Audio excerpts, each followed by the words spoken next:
Friends, आज की video में मैं आपको बताने वाली हूँ कि प्रेगनेंसी में आपको कौन कौन से काम आराम से आप कर सकते हैं और ऐसे कौन कौन से काम है जो आपको बिल्कुल भी नहीं करना चाहिए। आपको बहुत ज़्यादा अलर्ट रहना चाहिए, बहुत ज़्यादा सतर्क रहना चाहिए अगर आप वो सारे काम अपनी प्रेगनेंसी के टाइम पे करते हैं। अगर आप जानना चाहते हैं कि घर के ऐसे कौन कौन से काम हैं जो कि आपको प्रेगनेंसी के टाइम पे बिल्कुल भी नहीं करने चाहिए, तो मेक श्योर कि आप इस वीडियो को एंड तक ज़रूर देखिएगा कि आपको पूरी एक सही लिस्ट मिल पाए कि आप कौन कौन से काम आप इजीली कर सकते हैं और कौन कौन से काम आपको बिल्कुल भी नहीं करने चाहिए।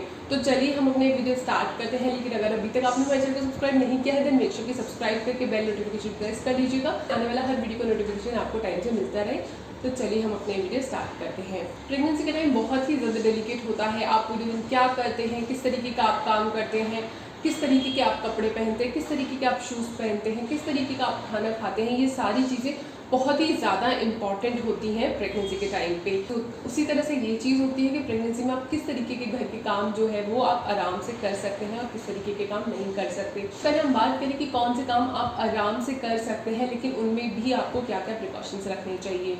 तो सबसे पहले जो आराम से काम करने वाली चीज़ होती है वो होती है कुकिंग। आप आराम से कुकिंग कर सकते हैं, कोई भी प्रॉब्लम नहीं है कुकिंग करने में। बस आपको क्या ध्यान देना है वो ये कि आप बहुत लंबे टाइम तक खड़े ना रहें।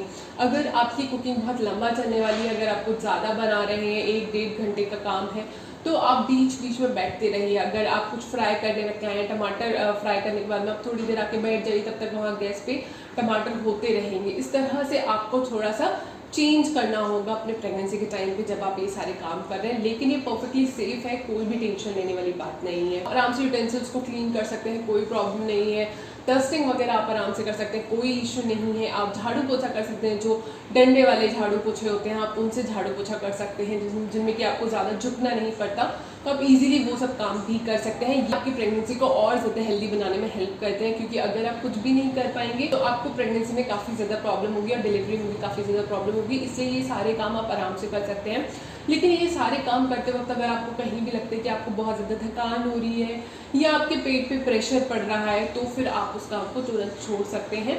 बस इस चीज़ का आपको ध्यान देना होता है प्रेगनेंसी में कि जब भी आपके पेट पे प्रेशर पड़ रहा है या आपको बहुत ज़्यादा थकान सी महसूस हो रही है, तो फिर आपको वो काम आगे नहीं करना चाहिए।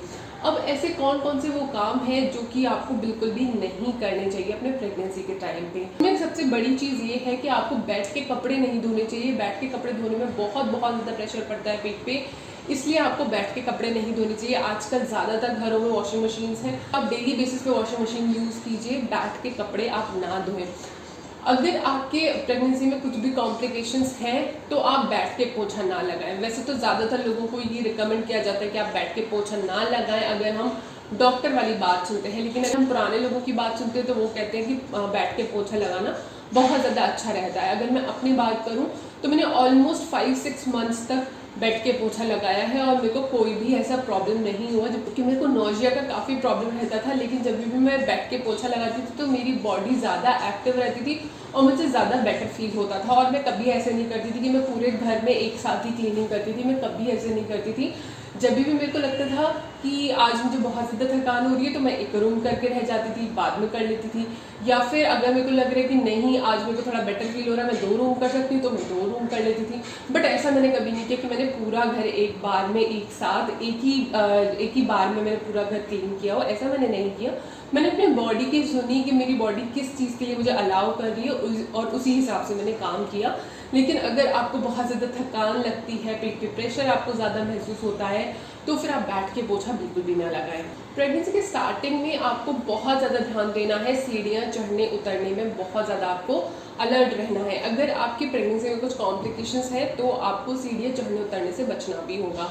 लेकिन अगर कोई कॉम्प्लिकेशंस नहीं है तो फिर आपको सीढ़ियाँ चढ़ना उतरना चाहिए। लेकिन वो भी ऑलमोस्ट आप 3-4 मंथ्स के बाद में जब प्रेगनेंसी थोड़ी स्टेबल हो जाती है उसके बाद में आप सीढ़ियाँ चढ़ें उतरें, ये नॉर्मल डिलीवरी के लिए बहुत ज़्यादा अच्छी होती है।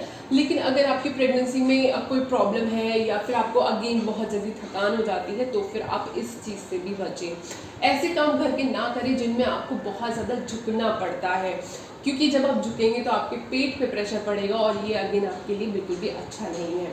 आप ऐसे घर के काम ना करें जिनमें आपको बहुत ज़्यादा केमिकल्स यूज़ करने पड़ते हैं, जैसे कि बहुत सारे घरों में आजकल कॉकरोचेस बहुत ज़्यादा हो जाते हैं, तो आप ये काम ना करें कि आप कॉकरोच मारने वाला वो जो स्प्रे आता है वो आप पूरे घर में स्प्रे करें। आपको ये काम किसी और से करवाना है, और जब स्प्रे हो रहा है तब आप ट्राई कीजिए कि आप उस जगह से काफ़ी ज़्यादा दूर हो, क्योंकि प्रेगनेंसी के टाइम पे आपको कोशिश करनी है कि आप केमिकल से जितना ज़्यादा दूर रहें उतना ही आपके लिए ज़्यादा अच्छा है। तो आप ऐसी चीज़ें ना यूज़ करें जिनमें केमिकल ज़्यादा है। अगर ऐसी कोई चीज़ यूज़ करनी है जिनमें केमिकल है तो आप उस टाइम पे दूर रहें। घर में जितने भी फ्लोर क्लीनर्स आते हैं या फिर डस्टिंग करने वाले जो लिक्विड्स आते हैं, ट्राई कीजिए वो आप हर्बल यूज़ करें, केमिकल्स वाले आप ना यूज़ करें, ये बहुत ज़्यादा बेटर ऑप्शन रहेगा। मैं कुछ हर्बल क्लीनिंग प्रोडक्ट्स के लिंक नीचे डिस्क्रिप्शन में ऐड कर दूंगी, आप चाहें तो उनको परचेस कर सकते हैं वहाँ से। कोई भी ऐसा काम ना करें, ना ही घर पे, ना ही ऑफिस पे, ना कहीं और, कि जिसमें आपको बहुत लंबे टाइम तक खड़ा रहना पड़े। जैसे कि मैंने आपको बोला, आप कुकिंग आराम से कर सकते हैं, कुकिंग बहुत सेफ है, लेकिन अगेन आपको बहुत लंबे टाइम तक खड़े नहीं रहना है। जब आप खड़े रहते हैं तो आपके पैरों पे बहुत ज़्यादा प्रेशर पड़ता है। प्रेगनेंसी में आपका वेट थोड़ा बढ़ जाता है, बेबी का भी वेट बढ़ता है, तो आपके पैरों पे बहुत प्रेशर पड़ता है। इन रिजल्ट आपकी जो घुटनों पे काफ़ी प्रेशर पड़ता है और वो कमज़ोर होने लगते हैं। सेम एड़ियों पे भी बहुत प्रेशर पड़ता है और बाद में काफ़ी ज़्यादा दर्द महसूस होता है। तो इसीलिए आप ये चीज़ ध्यान रखिए कि ऐसे काम आप ना करें जिनमें आपको बहुत लंबा टाइम तक खड़े रहना पड़ता है। लेकिन अगर वो काम आपको करने हैं तो थोड़ा आप स्विच करते रहिए। आप थोड़ी देर खड़े रहिए, फिर आप थोड़ी देर बैठ जाइए, थोड़ी देर खड़े रहिए, थोड़ी देर बैठ जाइए। ऐसे काम भी आपको नहीं करने हैं कि आपको घंटों तक बैठे रहना है। जैसे कि स्टिचिंग, आप इतने लंबे टाइम तक सिलाई वगैरह ना करें कि आपको काफ़ी देर तक बैठे रहना पड़े। आप ट्राई कीजिए कि अगर आपको कुछ सिलाई वगैरह करना भी है तो आप थोड़ी देर बैठ के अपना सिलाई करें, फिर थोड़ा सा आप एक राउंड लगा लीजिए, घर में ही आप एक चक्कर लगा लीजिए, फिर उसके बाद में आप वापस से स्टिचिंग करने बैठ सकते हैं। तो ये सारी चीज़ों का आपको ध्यान रखना है अपने प्रेगनेंसी के टाइम पे। आई होप कि ये वीडियो आपको पसंद आया होगा। वीडियो पसंद आया है तो इस वीडियो को लाइक करें, हमारे चैनल को सब्सक्राइब करके बेल नोटिफिकेशन जरूर प्रेस कीजिएगा, जिससे आने वाला हर वीडियो का नोटिफिकेशन आपको टाइम से मिलता रहे। तो चलिए मिलते हैं नेक्स्ट वीडियो में, तब तक के लिए बाय एंड टेक केयर।